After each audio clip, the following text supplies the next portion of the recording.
So now let's come to the last section of our talk. Uh, this section is more about inspiration and what inspires you doing the things that you do. So my very first question would be to ask you, what do you love the most about your job? Because you started your journey with an idea of building fighter planes or fighter drones, but then you thought that was unethical, and then you chose to go into the drones, and then you have worked on different kinds of drones, but focused mostly on drones. But what is it about this process that you love, the process of building robots and Mhm. programming drones? I think it's the challenge that I like the most. So you can because you need to put all of these things together, and lots of these things won't work. And I it's quite satisfying when you have a problem and then you start looking into what is actually the problem, and you start with the software.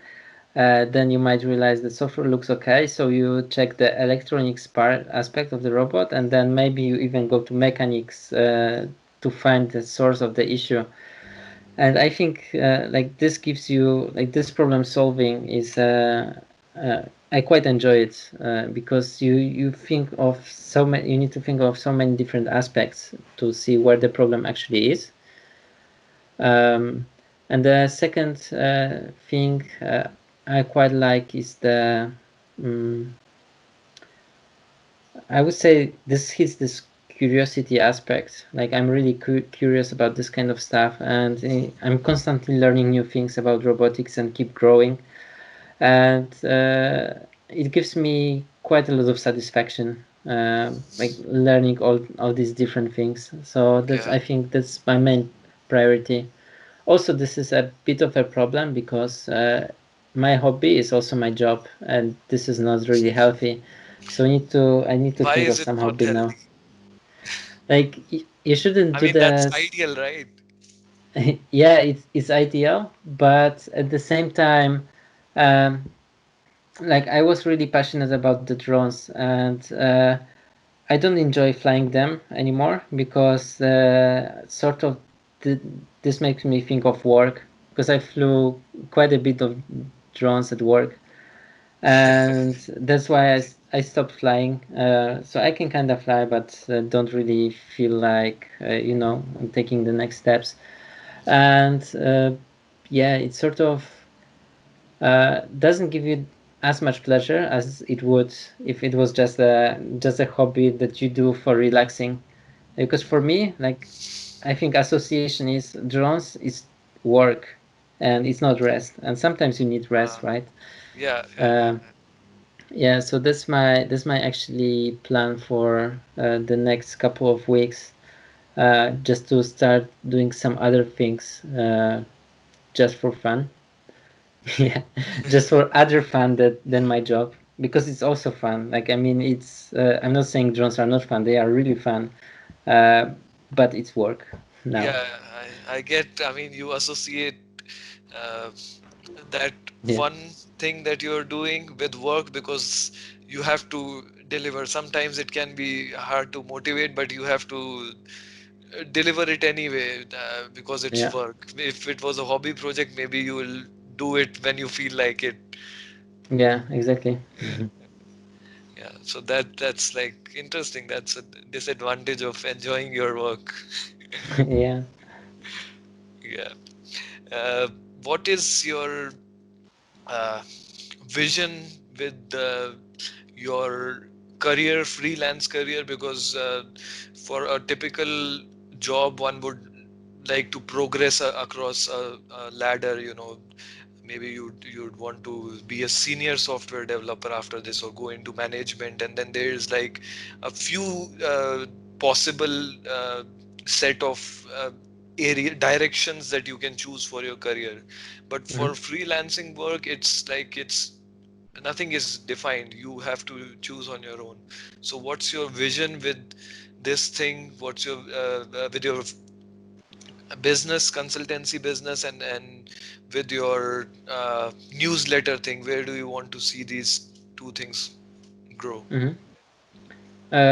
So just to give you a bit of a uh, coming back to the book that sort of pushed me to look into starting to well, my own thing basically. This Let My People Go Surfing.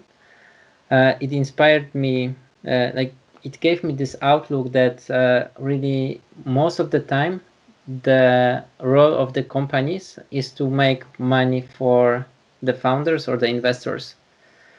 Um, and but this not necessarily needs to be the way, right? Because Okay. you can have other goals in mind. So when I was setting up my business, I decided that basically following this book, because that's what Patagonia does. I would be giving 1% of my revenue to environmental organizations. And I've decided that this needs to happen from day one because later on, if I'm at later stage, for example, if I was to turn this into a full-size business, uh, it probably I would have hard time sacrificing this 1%. So I decided that what I'm doing is okay. I Of course I work to earn money, but I also want to have some like creating something good about this. And it's not like I don't want to sound like half of the companies that say we are doing this to make the world a better place, where it's actually they are not. But for me, it's I consider it more like a personal stuff. So I don't boast about it too much. Like I'm not so saying every customer that by the way, 1% of what you pay me goes to some organization. But instead, it's something more for me, that just to have this Yeah. set of moral guidelines. Um, yeah. So that was one of the sort of mission vision of what I was doing. And I'm hoping that the work that I do will also help others, uh, um, well, will help humanity in some way. So, for example, that's why I like agricultural projects so much, because they Yeah. have opportunity to stop using pesticides and basically make things better for lots of people, and especially as a consumer and also environment. Um, so hopefully that's these are the kinds of projects that I can pick up more and more, looking into that. But one thing we have to remember about robotics is that there are some companies making robots that say that we are making robots so that, for example, that people who work for you have their life easier, something like that. Like basically, the message is never we will be replacing people in your Yeah. company, but actually, that's kind of what happens. Because if you are automating stuff, the company won't keep people that are not producing value for them, because again, the money is the main motivation. Um, and according to some MIT research, like on average in the US, a robot, like every robot is replacing 3.3 jobs. So Okay. three people are losing a job because one robot was introduced to the company. Uh, so this is something I think we need to be mindful of, that what we do is we cannot say it's not affecting society in any way. Yeah. Uh, of course, it should be an advantage in some way, because also people shouldn't be doing this back-breaking jobs. But on the other hand, people need to live, they need to earn money.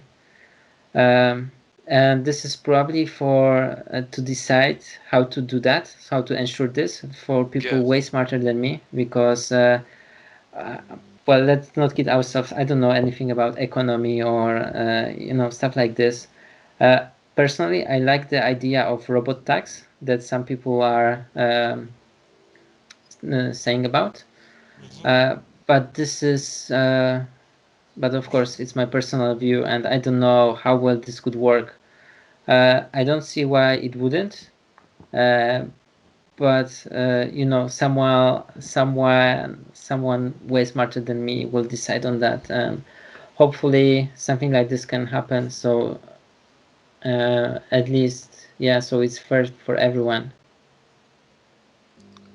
Yeah, interesting. But robots replacing jobs can also be a good thing, because the 3.3 people that are replaced by one robot, they would have to develop more skills and get a better job, right? Because the only kinds of jobs that are being replaced are not very human, to say. I mean, consider Mhm. just picking a box and placing there. People who Yeah. have these kinds of jobs would be replaced, right? So Mhm. in a way, this is like positively impacting, introducing more robots in industries, and also in some way in houses. Yeah, but I think here the most important, well, the because these people, some of these people can definitely be retrained, uh, but probably not everyone can. And if they are made redundant, then the question is, uh, well, is the system designed, like the society is designed to help these people get out of this place? Because if you don't have a job and Yeah, there is no possibility to get retrained, and you don't know how to do it because you never had to, because you worked in the factory for 30, 40 years, yeah. uh, then I think society for these people should ensure that they have a means to support themselves, or they can get retrained to do other things. Yeah, I mean, it also makes sense. Uh, the idea that, I mean, for the most part, I guess most people would be capable of being retrained, but sometimes maybe it's not possible to retrain everybody. And then there's concepts like, having a universal basic income, or giving or the government gives money to people who are jobless, still they Mhm. find a job. So that could be also a solution. What are your thoughts on universal basic income? Yeah, I think I like the concept personally, but again, not an economist, so cannot say much about it. Well, sounds nice to me, but in practice, if this would work, I I cannot say, because well, I don't have enough knowledge. Yeah, yeah. This is also something that is in debates, like whether it has a good impact or not. Now let's talk about, since we are talking about your vision for your uh, career, and your work that you do. So what is the dream project that you would want to work on? Like, okay, I'd even work for this if I didn't get paid at all. Is there some kind of project, or a few idea of, I would want to work on this particular area? This is Mm. what interests me. So I don't have any really defined in mind, but it would be nice to be able to work on some quadruped robot. So ideally on some high level code for it would be pretty cool. just out of curiosity, I would love to see these platforms in action live, being able to, yeah, task them to do different things. Um, Other than that, I would be hoping to break into some agricultural projects. So Okay. uh, I have some coming along, but this is something really that I enjoy both as a personally as working on this kind of stuff, and also this comes very close to my vision, mission, and so on. So this would be very good. So basically, you want your work to have a positive impact, and agriculture would be a right direction for where you want to see yourself. Yeah, it's not the only direction, but this would be, I think, very interesting stuff to work on. Because the precision that is required there is also very high. So it's an interesting problem to solve for these platforms. So is it from an impact point of view that you want to target this area, or just for the challenge of the problem? Uh, Both. I think impact more, but the challenge is also high up on my list. Okay, interesting. And then the other one you talked about was legged robots, and that one would be probably inspired by the awesome videos by Boston Dynamics. Yeah, And yeah. It's This project is very interesting. yeah. There is a user manual that you can read, and it's a very good read because you Okay. don't see that from the videos. Like um, uh, for example, you cannot get closer to than 2 meters to the robot because of safety. So they design stuff like this, and battery life is only about 1.5 hours, uh, which is quite. It's probably good enough for most cases.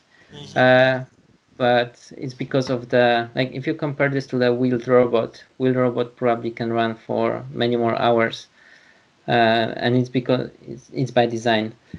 Um, but still, it would be really interesting to work on a project utilizing a robot like this. Interesting. Now let's talk about the book recommendations that you have, the books that have had the most impact on you. You talked about the surfing book. Can you also Yeah. reiterate the name and the author, and also any other books that you have to offer, not only specific to robotics, but in general, the ones that have had impacted you most? Hmm. So this Let My People Go Surfing is a book by Yvon Chouinard. So he's Okay. the guy who started Patagonia, and yeah, those are basically his thoughts on the company and ethical business. Uh, so that's I would highly recommend that, especially if you are motivated to grow your company organically, basically at your own pace, not consider not necessarily wanting to go into like VC funding and so on. Um, yeah, so another book that's yeah, business book that I can recommend is The Personal MBA by Josh Kaufman. So basically, this is a book that tells you that you don't need an MBA because lots of stuff you can learn by yourself, and the only thing the MBA gives you is connections. Um, and It's quite good overview of what business consists of, some guidance and some good advice on having a business. And I would highly recommend that. It's not too long, and it's really concise about the points that it's making. And I think it really covered all aspects of business that were relevant for me. So I would definitely recommend that one. Then there's one that I've read earlier this year, and it's called Business of Expertise by David C. Baker.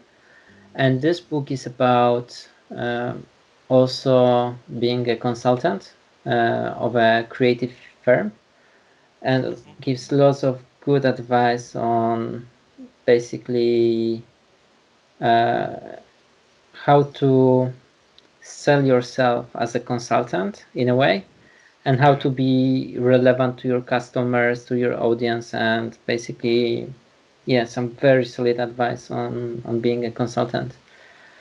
Um, and there's one more book that I've quite enjoyed, Creativity Inc. And this is about Pixar Studios and how it was, how it started, how it was grown, and how it was made into a good place to work for. And I've really enjoyed this one. When it comes to Interesting. code, yeah, I have some books about code that I can recommend. Do you think they are Yeah. useful? Yeah. Yeah, yeah, sure, sure. That would be great. Uh, yeah. So there's one book that I really recommend everyone that's coding, that is coding with me, and it's called Clean Code, but by Ah, Robert C. Martin. So basically, um, uh, so Robert is also called Uncle Bob in the software circles, and I would say he's an extremist when it comes to code quality. So it's good to start. Oh, your video is back.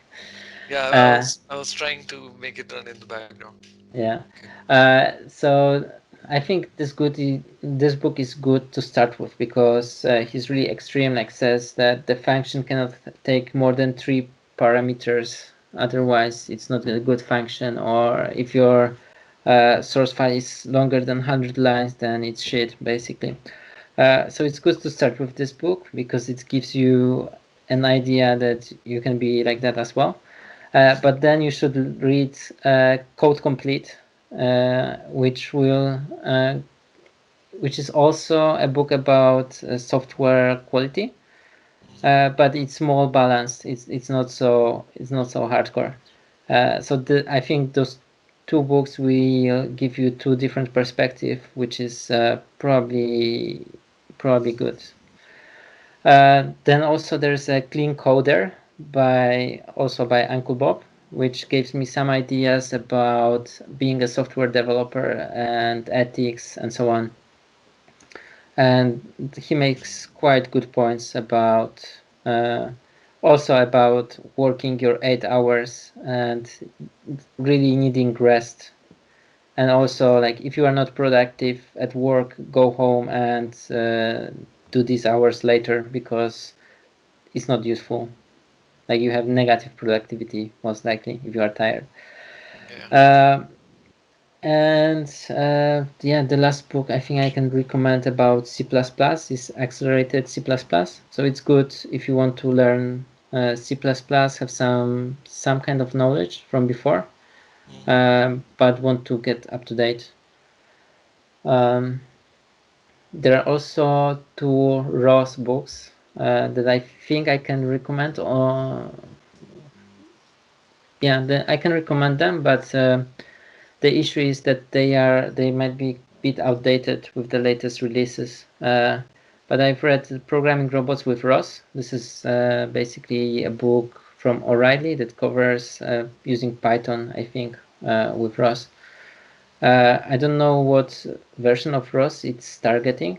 Uh, so you would probably need to take this into account, and some things would be slightly different, but maybe not nothing major. Okay. And then there's a book, Systematic Approach to Learning Robot Programming with Ross. So this book is a bit more, it gives quite, it has quite a good amount of snippets with Ross, like designing your own controllers and so on. And it's in C++, and it covers quite useful stuff as well. But it's probably Interesting. I would recommend it for maybe after you are familiar with ROS and comfortable with this with it. Okay. For Ross, do you prefer that one reads a book or some tutorials on YouTube or online? Uh, Tutorials are probably better because they are updated constantly. The book is nice because it gives you some structure. And you start from, I don't know, mobile robots, then you end with robot manipulators. But you can probably learn the same from tutorials. You just need to look a bit more. Interesting. Yeah. Thanks a lot for sharing these books, and you shared in all the areas basically. Software development side, ranging from software development to uh, how to be a freelancer, and from the business point of view. Since you also shared a lot of business and uh, business related books, is your plan in the future, in the far future, probably to also hire more people and expand what you're doing, or do you want to be uh, running it independently because of the freedom that it offers? Hmm. And that's a very good question.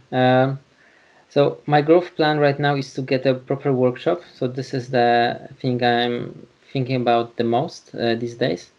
Yeah. I thought about growing, like changing this into a proper company, but I will wait a bit more just to because it's if you are start a company and you don't want to be a consulting company, which is also a valid reason to start a company. But if you want to go into Okay. some products, it's good to have some idea what you want to do. And currently, I don't have a fully clear idea of what kind of things I could focus on and work just on that thing. So that's why I'm taking it slow with the company. And if I ever grow, I will do it at my own pace. Basically, yeah, I really like the idea of organic growth. Uh, So yeah, not not planning looking, too much. not necessarily not planning, but basically growing with what you can, growing by yourself. So not looking into external investors, for example, if Okay. possible.